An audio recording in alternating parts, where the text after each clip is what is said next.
ದಾಂಡೇಲಿ ತಾಲೂಕಿನ ಅಂಬಿಕಾನಗರ ಪೊಲೀಸ್ ಠಾಣೆಯ ASI Prasanna G Naik ಅವರಿಗೆ ಪಿತೃವಿಯೋಗ.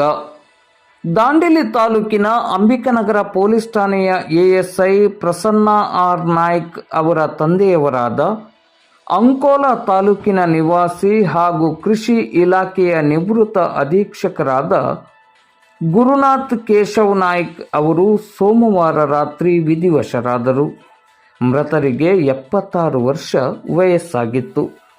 ಕಳೆದ ಕೆಲವು ದಿನಗಳಿಂದ ಅನಾರೋಗ್ಯದಿಂದಿದ್ದ ಗುರುನಾಥ್ ಕೇಶವ್ ನಾಯ್ಕ್ ಅವರು ಮಣಿಪಾಲ ಆಸ್ಪತ್ರೆಯಲ್ಲಿ ಚಿಕಿತ್ಸೆಗೆ ದಾಖಲಾಗಿದ್ದರು. ಅಂತಿಮವಾಗಿ ಚಿಕಿತ್ಸೆ ಫಲಕಾರಿಯಾಗದೆ ಸೋಮವಾರ ವಿಧಿವಶರಾದರು.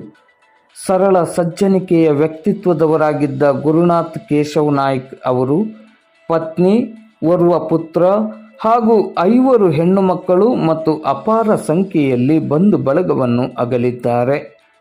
ಮೃತರ ನಿಧನಕ್ಕೆ ಗಣ್ಯರನೇಕರು ಕಂಬನಿಯನ್ನು ಮಿಡಿದು ಸಂತಾಪವನ್ನು ಸೂಚಿಸಿದ್ದಾರೆ.